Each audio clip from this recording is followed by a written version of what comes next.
Mi nombre es Sofía. Tengo 45 años y mi esposo determinó nuestro matrimonio por teléfono para decirme que acababa de recibir una herencia de $500 millones.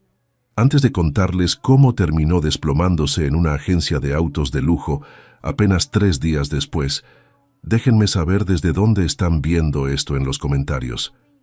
Siempre me sorprende saber hasta dónde viajan estas historias. Pero antes de entrar en la historia, apóyanos dándole like y suscribiéndote ahora mismo.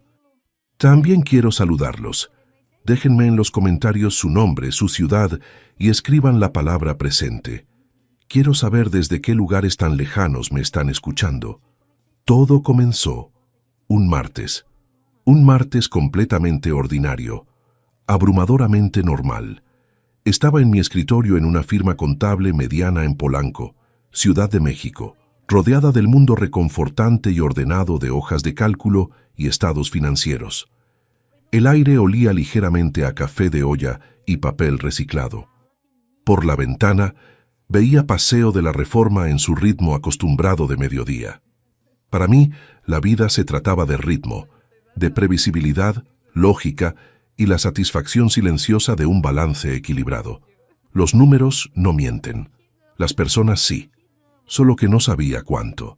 Durante 20 años, mi sueldo modesto, mi empleo seguro, había sido la base de nuestra vida, los cimientos sobre los cuales mi esposo, Roberto, había construido sus muchísimos castillos en el aire. Mi teléfono vibró contra una pila de facturas. Era Roberto. Sonreí, un gesto pequeño y automático.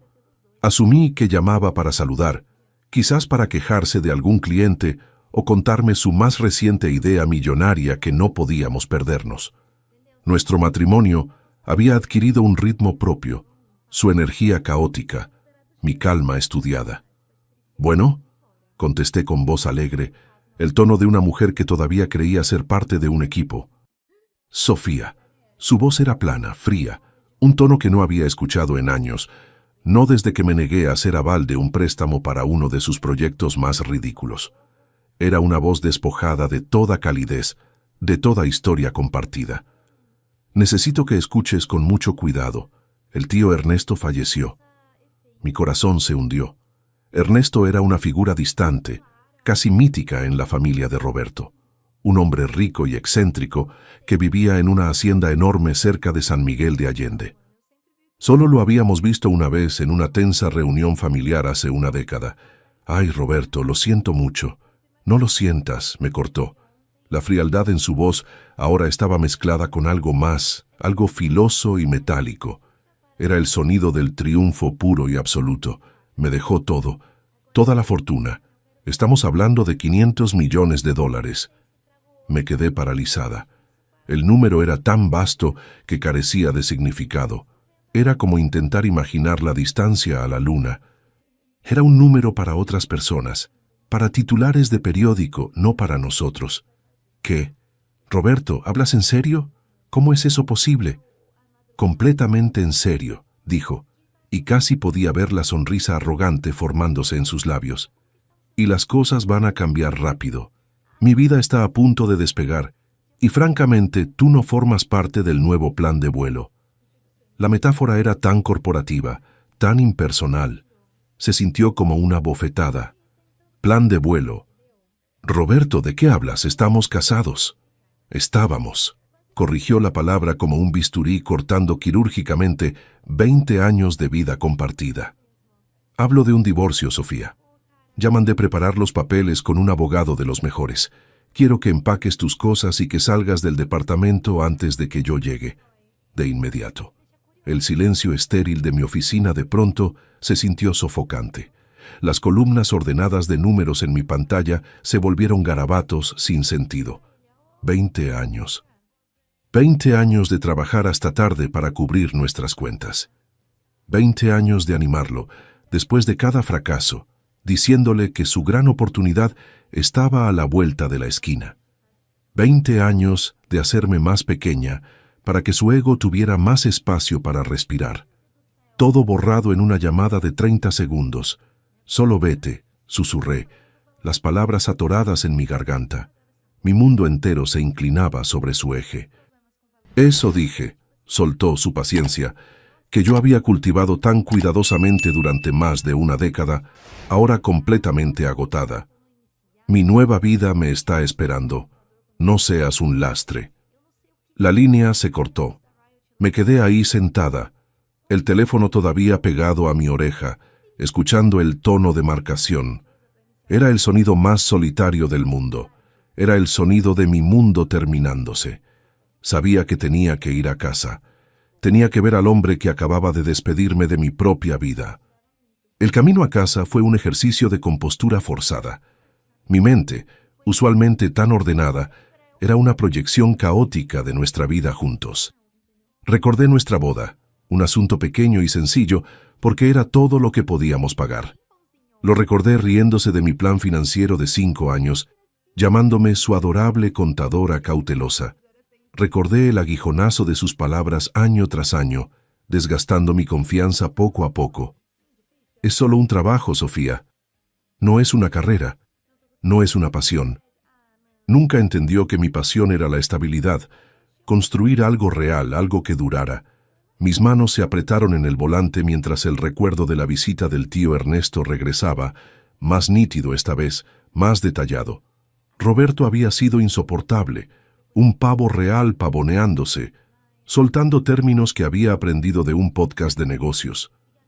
Había acorralado a Ernesto, intentando hablar de portafolios de inversión y capital de riesgo. Ernesto había escuchado con una sonrisa cortés e impenetrable antes de excusarse. Más tarde, encontré a Ernesto en el corredor mirando hacia el jardín. Le llevé un vaso de agua fresca. Empezamos a hablar. No preguntó por Roberto, preguntó por mí. Preguntó sobre los desafíos de mi profesión, sobre los dilemas éticos que enfrenta una contadora. Hablamos casi 1 hora sobre regulaciones, sobre responsabilidad corporativa, sobre cómo los números pueden manipularse para contar mentiras. Escuchó con una intensidad que me hizo sentir vista, verdaderamente vista por primera vez en años. Una buena contadora es la conciencia de una empresa, había dicho. Es una profesión con un núcleo moral profundo. Antes de irnos, presionó un objeto pequeño y pesado en mi mano. Era un hermoso pisapapeles de cristal sin imperfecciones. Para tu escritorio, había dicho, sus ojos brillando. Para recordarte que la claridad y la integridad son los activos más valiosos. Nunca dejes que nadie los comprometa. Todavía lo tenía. Estaba en mi escritorio en casa, una presencia silenciosa y sólida en una vida que de pronto se sentía como arenas movedizas. Este recuerdo, tan fuera de lugar, se sintió como una especie extraña de profecía. Me hice a un lado y llamé a mi hermana Marcela. Mi voz se quebró mientras le contaba lo que había pasado. ¿Hizo qué?, chilló, su voz un rugido protector de furia pura. Ese gusano parásito y desagradecido. Voy para allá.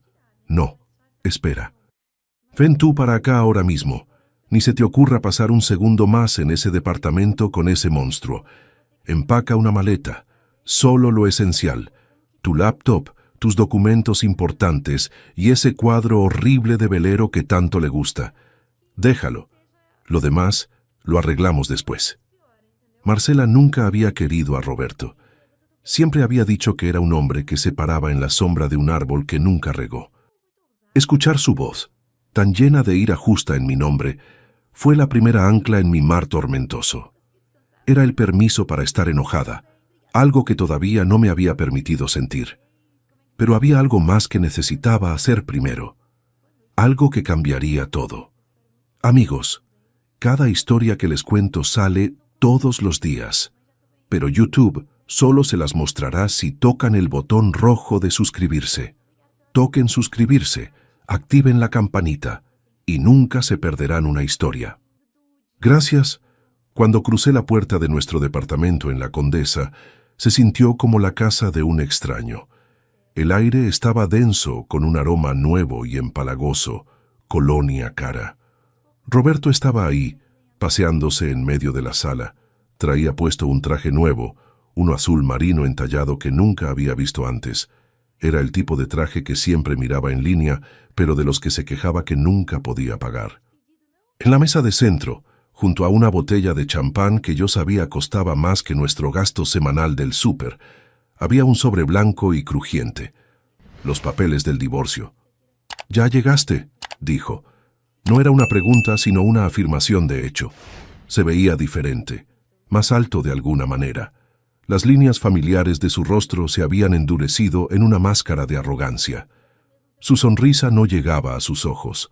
Sus ojos eran fríos, calculadores.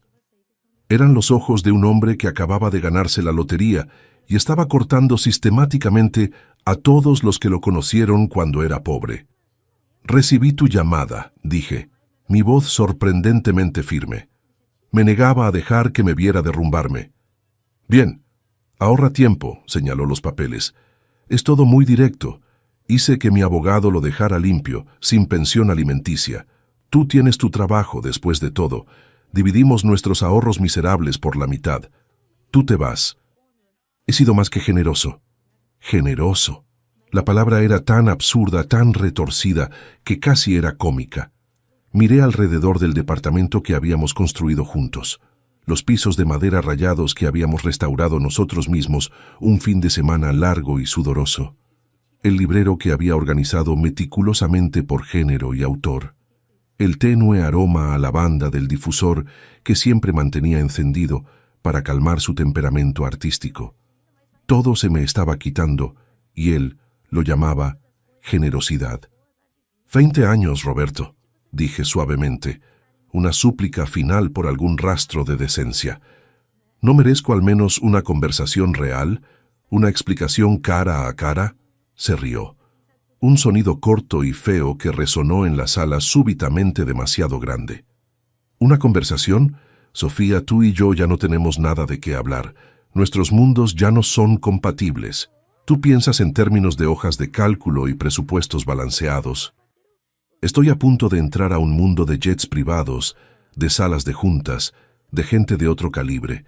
Tú no encajarías. Tu falta de ambición sería una vergüenza.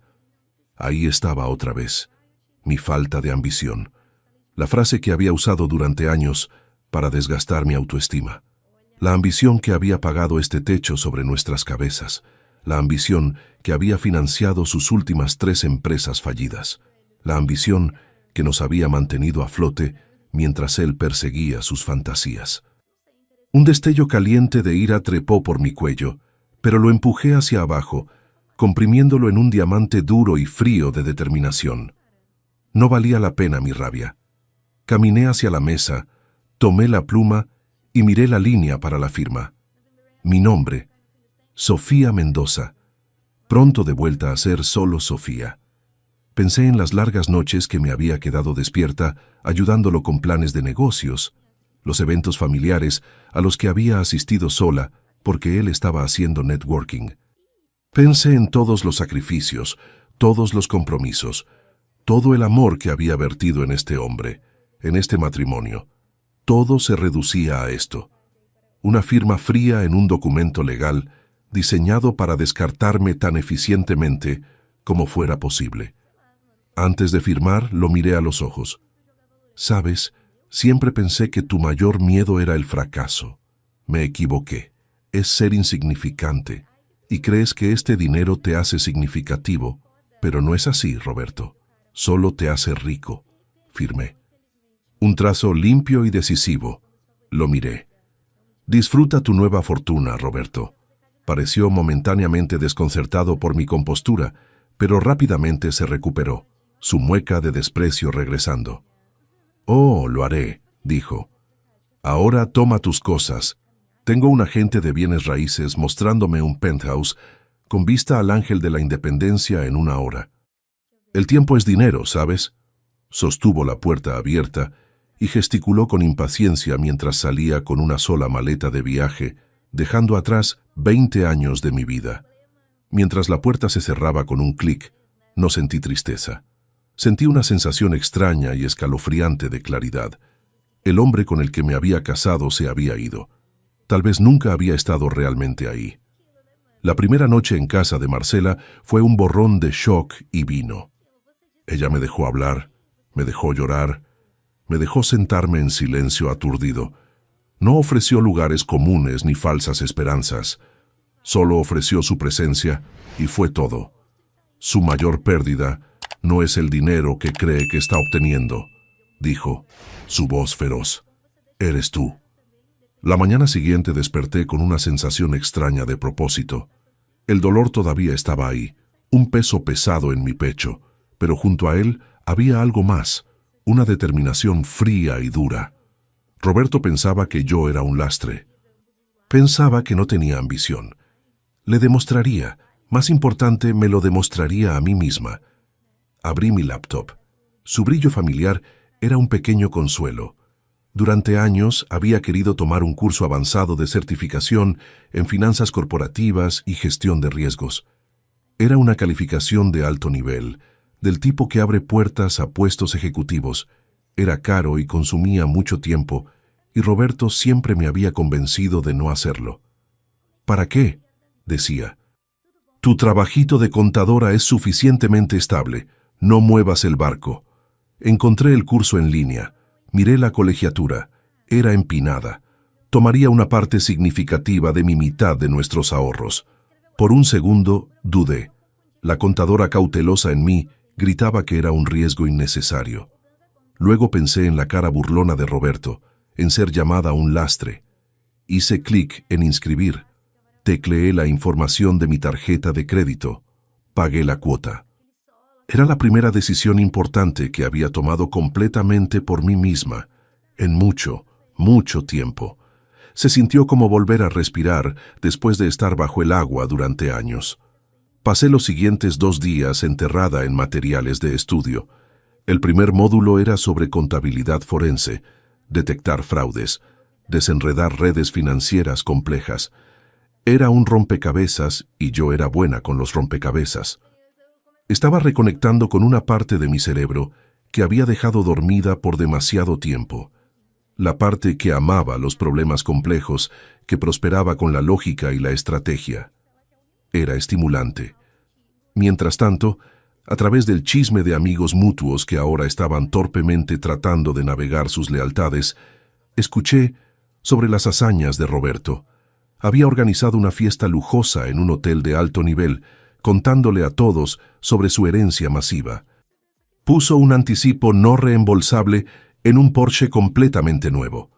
Estaba viviendo la vida de un millonario antes de que el primer peso hubiera siquiera pasado por el proceso legal. Era imprudente, era arrogante, era tan típicamente Roberto. Al tercer día, mientras tomaba un descanso de estudiar, un mensajero entregó una carta. Estaba dirigida a mí en la dirección de Marcela. El sobre era de cartulina gruesa y cremosa, con el nombre de una firma legal prestigiosa de San Miguel de Allende, grabado en elegante letra dorada en la parte de atrás. Mis manos temblaron mientras lo abría. El lenguaje era formal, preciso. Era una solicitud formal de mi presencia en una reunión concerniente al patrimonio y testamento final del señor Ernesto Mendoza. Mencionaba que mi presencia era esencial para la aclaración de ciertas cláusulas testamentarias. Mi sangre se enfrió. ¿Por qué me contactaban a mí? El divorcio estaba fresco, pero tal vez no finalizado ante los ojos de la ley. Roberto estaba intentando hacer algo. ¿Había alguna ley matrimonial oscura que le daba derecho a mis ganancias futuras, incluso mi salario miserable? Le mostré la carta a Marcela. Esto es raro, dijo, su ceño fruncido. Cláusulas testamentarias. ¿Por qué el abogado de su tío te contactaría directamente? Tienes que ir. Pero voy contigo. No vas a enfrentar esto sola. Pero nada nos preparó para lo que estábamos a punto de descubrir. El viaje en autobús a San Miguel de Allende fue angustiante. Cada escenario posible corría por mi cabeza, cada uno peor que el anterior. ¿Roberto estaba intentando reclamar que yo le debía algo? ¿Era esto alguna trampa legal para hacerme firmar más derechos? Agarré mi bolsa donde había guardado el pisapapeles de cristal para la buena suerte. Su peso sólido y fresco era un pequeño consuelo en un mundo que se había vuelto endeble e impredecible. La oficina legal era exactamente lo que esperarías. Antigua, imponente y oliendo a cuero, cera para muebles y generaciones de dinero. Nos mostraron a una sala de conferencias grande con una mesa de caoba pulida que reflejaba nuestros rostros ansiosos. Un hombre de apariencia severa en un traje perfectamente entallado se presentó como el licenciado Vargas, abogado personal de Ernesto durante más de 40 años. «Gracias por venir con tan poco tiempo de anticipación, señora», dijo, su tono formal e imposible de leer. «Me sorprendió que me contactaran», dije, mi voz más estable de lo que me sentía. «Mi ex esposo, Roberto, es el beneficiario del testamento de su tío». El licenciado Vargas ajustó sus lentes. Me miró con una expresión neutral que de alguna manera se sentía más intimidante que un ceño fruncido. «Eso es de lo que estamos aquí para discutir. El testamento del señor Mendoza es poco convencional. Contiene ciertas estipulaciones, cláusulas contingentes que necesitaban resolverse antes de que el patrimonio pudiera liquidarse». Mi corazón martilleaba contra mis costillas. Estipulaciones. El señor Mendoza estipuló en una cláusula privada que su heredero no solo debía ser un pariente de sangre, sino que también debía demostrar un carácter de integridad, prudencia y comprensión del verdadero valor de la riqueza, no solo su cifra monetaria. El abogado continuó, su voz pareja. Como tal, el señor Mendoza inició un protocolo de evaluación de carácter antes de su testamento, antes de ahora. Lo miré completamente perdida. ¿Una evaluación de carácter? Efectivamente. Hizo una pausa, dejando que el peso de sus palabras llenara la habitación. Una prueba, si se quiere. Quería estar seguro de que el trabajo de su vida fuera un legado, no un boleto de lotería. Sin embargo, hay alguien que puede explicar esto mucho mejor que yo. Asintió hacia una gran puerta de roble al lado de la sala. La puerta se abrió y el tío Ernesto entró. No era un fantasma, no estaba muerto. Estaba muy vivo, viéndose elegante en una guayabera blanca impecable, una sonrisa de disculpa jugando en sus labios. Jadeé, una inhalación aguda de aliento. Marcela apretó mi mano tan fuerte que pensé que mis huesos se romperían. Mi mente se tambaleaba, tratando de conectar los puntos. «Sofía», dijo Ernesto, su voz cálida y familiar, cortando mi confusión. «Es un placer verte de nuevo. Por favor, perdona la teatralidad. Fue, te aseguro, un mal necesario». No pude hablar. Solo lo miré fijamente, mi mente un torbellino de preguntas. «Verás», Ernesto continuó, tomando asiento en la cabecera de la mesa, «he sabido por mucho tiempo que mi sobrino Roberto me veía no como familia, sino como una cuenta bancaria andante. No tengo hijos propios y no podía soportar el pensamiento de que el trabajo de mi vida, todo lo que construí de la nada, fuera despilfarrado por un muchacho codicioso y tonto. Así que ideé una prueba». Me miró, sus ojos amables pero agudos, los ojos de un hombre que no se perdía de nada. Mi abogado le informó a Roberto de mi fallecimiento y la herencia. Quería ver qué haría. ¿Se lamentaría? ¿Sería prudente? ¿Honraría a la mujer que había estado a su lado durante 20 años, la base de su vida? Suspiró, un sonido profundo y decepcionado. Falló espectacularmente.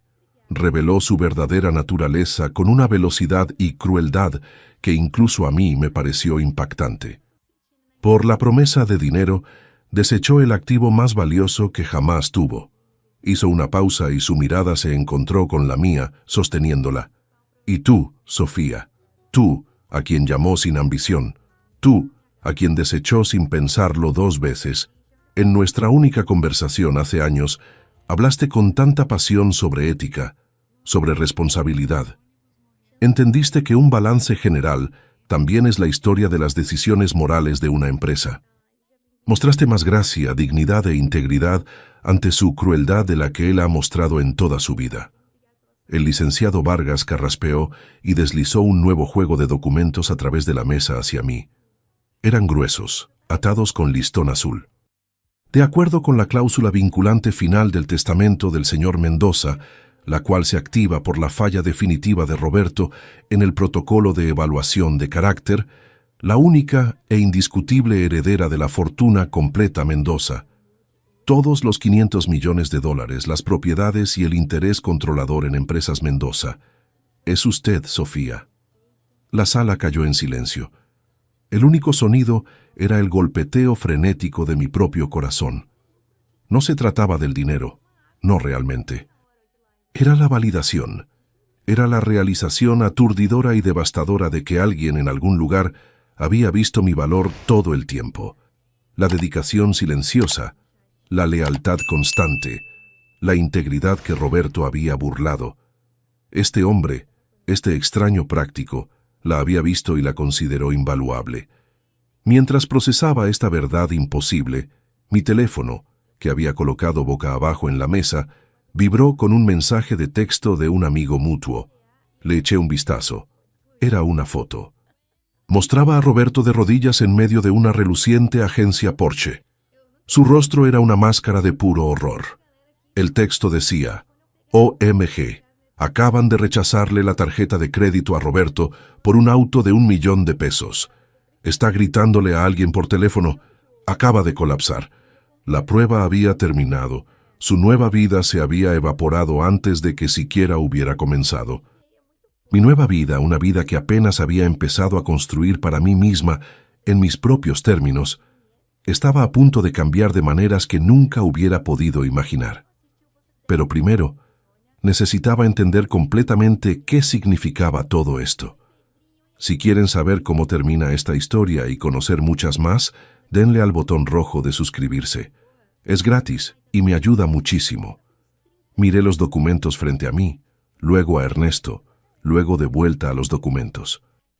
Mi cerebro de contadora intentaba procesar la información, pero la magnitud era demasiado vasta. 500 millones de dólares, propiedades, una empresa, todo por mi integridad, por ser yo misma. No entiendo, finalmente logré decir. ¿Cómo supo que Roberto haría eso? ¿Y si no lo hubiera hecho? Ernesto se reclinó en su silla, sus dedos entrelazados. Sofía, llevo observando a Roberto desde que era joven. Cada visita familiar, cada conversación, revelaba más de su carácter. O la falta del mismo. Era solo cuestión de tiempo antes de que su verdadera naturaleza saliera completamente. Esta prueba simplemente aceleró lo inevitable. Hizo una pausa, su expresión volviéndose más suave. En cuanto a ti, nuestra conversación aquella noche en la hacienda me dijo todo lo que necesitaba saber. Hablaste sobre responsabilidad fiscal, sobre cómo los números cuentan la historia de las decisiones éticas de una compañía. No estabas tratando de impresionarme. No sabías sobre mi fortuna en ese momento. Simplemente eras auténtica, apasionada, íntegra. Por eso le di el pisapapeles de cristal, continuó. Quería que tuvieras un recordatorio físico de esos valores y quería ver si los mantendrías, incluso cuando la vida se volviera difícil, incluso cuando Roberto te menospreciara, incluso cuando te sintieran invisible. Las lágrimas comenzaron a correr por mis mejillas, no de tristeza, sino de una emoción abrumadora que no podía nombrar. Los mantuviste, dijo Ernesto suavemente. Incluso en el momento de tu divorcio, cuando firmaste esos papeles, lo hiciste con dignidad. No le suplicaste, no te rebajaste, simplemente afirmaste tu verdad y te fuiste. ¿Cómo sabe eso?, pregunté, mi voz apenas un susurro. El licenciado Vargas tosió discretamente. El señor Mendoza ha mantenido observadores discretos. Nada invasivo, por supuesto, pero sí, hemos estado al tanto de los eventos recientes. Marcela finalmente habló, su voz todavía temblorosa por el shock. Espera. ¿Entonces todo esto fue planeado? ¿La muerte falsa? ¿La herencia falsa a Roberto? ¿Todo? Correcto, confirmó Ernesto. Necesitaba estar absolutamente seguro antes de tomar esta decisión. Mi abogado contactó a Roberto con la noticia de mi supuesto fallecimiento. Lo que hiciera después determinaría el verdadero heredero. Y falló, dijo Marcela, una nota de satisfacción oscura en su voz. Falló monumentalmente. Espectacularmente, coincidió Ernesto. La velocidad con la que abandonó a Sofía, la crueldad de sus palabras, la forma en que inmediatamente comenzó a gastar dinero que aún no tenía, confirmó cada sospecha que había tenido sobre su carácter. Se volvió hacia mí nuevamente. Sofía, construí esta fortuna desde cero. Comencé con una pequeña imprenta en Oaxaca y la convertí en un imperio editorial. Me tomó 50 años de trabajo duro, decisiones éticas y construcción constante. No puedo, no dejaré que se desperdicie en alguien que solo ve el dinero como una forma de inflar su ego. Pero tú, sus ojos brillaron, tú entiendes el valor real, entiendes que el dinero es una herramienta, una responsabilidad, entiendes que con gran riqueza viene gran obligación de hacer el bien. No sé si puedo hacer esto, admití. Soy solo una contadora. No sé cómo manejar una empresa. No sé cómo... Eres exactamente la persona correcta, me interrumpió Ernesto. Tienes la mente analítica, la brújula moral y la humildad que se requieren. Lo demás podemos enseñártelo. Yo te enseñaré. El licenciado Vargas empujó los documentos más cerca. Solo necesitamos tu firma, señora Sofía. Esto transfiere todos los activos a tu nombre. El señor Mendoza permanecerá involucrado como consejero, por supuesto, pero tú serás la propietaria legal. Mi mano tembló mientras tomaba la pluma. Era la segunda vez en 3 días que firmaba un documento que cambiaba mi vida. Pero esta vez era diferente. Esta vez no estaba perdiendo nada. Esta vez estaba ganando todo. Firmé. En el momento en que puse la pluma, mi teléfono comenzó a sonar. Era un número desconocido. Lo ignoré. Sonó de nuevo. Y de nuevo. Probablemente sea Roberto, dijo Marcela. Apuesto a que acaba de descubrir que la herencia no era real. Como si lo hubiera invocado, llegó un mensaje de texto de un número que no reconocí, pero el tono era inconfundible. Sofía, por favor, necesito hablar contigo. Todo fue un error. Te amo. Siempre te he amado. Por favor, llámame. Otro mensaje. Los abogados dicen que no hay herencia. Me están demandando por los anticipos que di. Necesito ayuda. Por favor. Y otro. No puedes simplemente ignorarme. Estuvimos casados 20 años. Me debes al menos una conversación. Bloqueé el número. Sin una palabra, sin una mirada atrás. La primera de muchas decisiones que tomaría en mi nueva vida. Ernesto sonrió, notando la acción. Bien, dijo simplemente. Ahora hablemos sobre tu futuro. Los siguientes días fueron un torbellino. Ernesto insistió en que Marcela y yo nos quedáramos en su hacienda en San Miguel de Allende mientras comenzábamos el proceso de transición. La propiedad era aún más impresionante de lo que recordaba. Acres de jardines, fuentes coloniales y una biblioteca que me dejó sin aliento.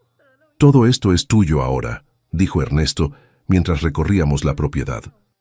Pero más importante que las propiedades y el dinero es el negocio. Empresas Mendoza emplea a más de 3,000 personas en México. Ellos dependen de que tomemos decisiones correctas. Me sentí abrumada. Días atrás estaba en mi pequeño cubículo procesando facturas. Ahora era responsable de miles de empleos, de un legado de 5 décadas. No tienes que hacerlo sola, me recordó Ernesto. Tengo un equipo ejecutivo excelente, personas que han estado conmigo durante años, que comparten mis valores. Ellos te ayudarán, te enseñarán. Pasamos semanas en reuniones. Conocí a los directores de cada división, editorial, impresión digital, distribución. Eran profesionales serios que claramente respetaban profundamente a Ernesto. Y cuando él me presentó como la nueva propietaria, vi escepticismo en algunos rostros. Era comprensible. Yo también era escéptica de mí misma. Pero luego comenzamos a hablar de números, de eficiencias operativas, de márgenes y proyecciones. Y algo dentro de mí se encendió. Esto era lo que siempre había amado: los rompecabezas financieros, encontrar patrones, optimizar sistemas. Solo que ahora era a una escala que nunca había imaginado. Veo un problema aquí, dije durante una reunión sobre la división de distribución, señalando una discrepancia en los reportes. Los costos de transporte han aumentado 30% en 2 años, pero el volumen solo subió 8%. Eso no tiene sentido. El director de distribución, un hombre mayor llamado Don Héctor, me miró con nueva atención. Tiene razón, señorita Sofía. Hemos sospechado que hay irregularidades, pero nunca tuvimos el tiempo o la experiencia para investigar a fondo.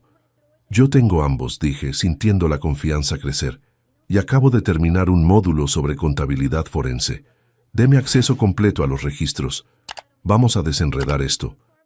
En las siguientes semanas, descubrí un esquema de sobrefacturación que había estado drenando a la compañía de millones de pesos al año. Empleados deshonestos en complicidad con proveedores externos. Confronté a los responsables con evidencia irrefutable. Algunos renunciaron, otros fueron despedidos. Implementé nuevos controles y sistemas de auditoría. Ernesto me observaba con orgullo evidente. «Esto es exactamente por lo que eres la persona correcta», dijo. «No solo tienes las habilidades técnicas, tienes la columna vertebral moral para hacerlo difícil cuando es necesario».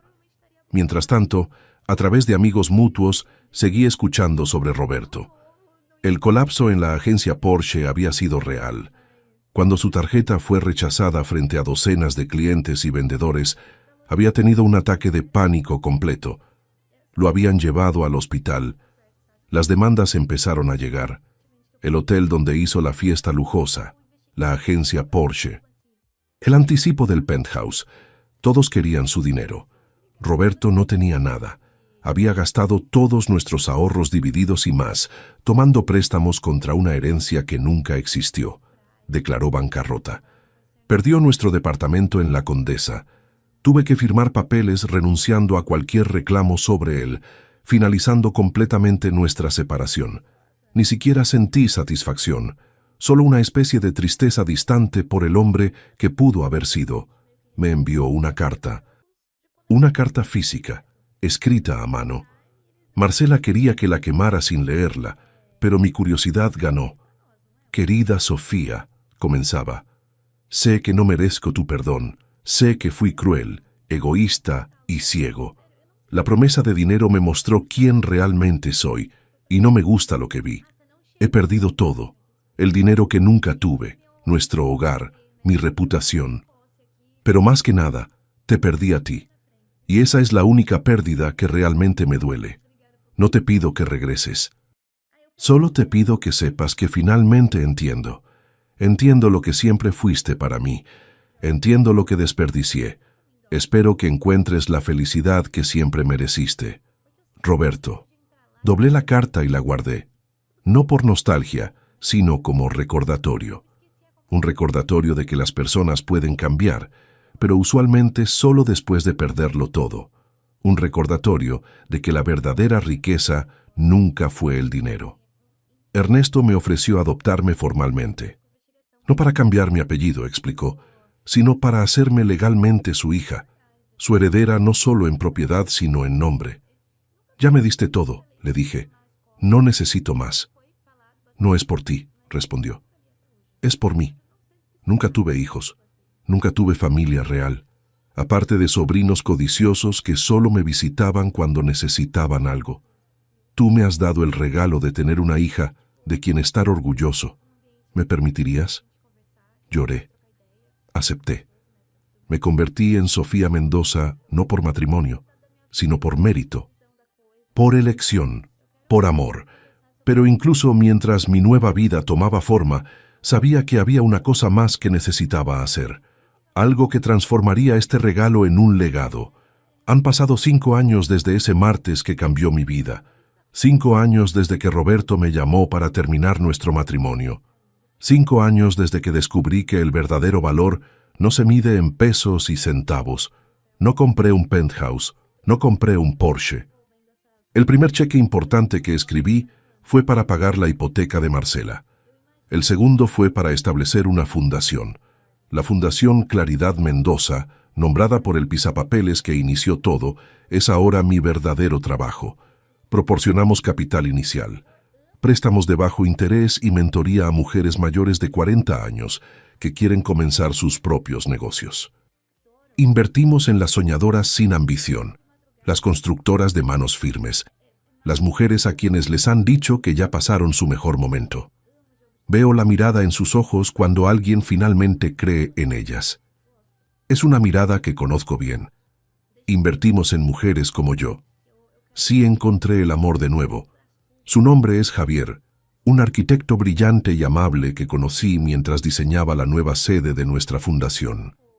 Me ama por mi mente, por mi pasión, por los chistes malos que cuento cuando estoy cansada. Se sintió atraído por mi trabajo antes de saber la extensión de mi riqueza. Nuestra relación es de verdaderos iguales, construyendo algo juntos. En cuanto a Roberto, escuché que eventualmente pagó sus deudas después de declarar bancarrota. Se mudó a un pueblo pequeño en Oaxaca, consiguió un trabajo modesto administrando una cooperativa local y se casó con una maestra llamada Patricia. Marcela lo vio una vez entrenando al equipo de fútbol infantil un sábado por la mañana. Dijo que se veía contento, tranquilo, más pequeño de alguna manera sin la fanfarronería. Espero que así sea. Espero que perderlo todo le enseñara lo que realmente tiene valor. A veces miro ese pisapapeles de cristal en mi escritorio, en mi oficina grande y luminosa, con vista al Paseo de la Reforma. Es un recordatorio. Un recordatorio de que el dinero no cambia quién eres, solo te magnifica. Para Roberto, magnificó su codicia e inseguridad. Para mí magnificó una fuerza que apenas estaba comenzando a darme cuenta que tenía. Él pensó que 500 millones de dólares le comprarían una nueva vida, pero todo lo que hizo fue revelar la pobreza de su carácter. Y para mí perderlo todo fue la única forma en que realmente pude ganarlo todo. Ernesto falleció el año pasado, de verdad esta vez. Murió en paz, en su hacienda, rodeado de las personas que lo amaban. Yo estaba ahí, sosteniendo su mano. Sus últimas palabras fueron: elegí bien. Llevo su legado con orgullo y responsabilidad.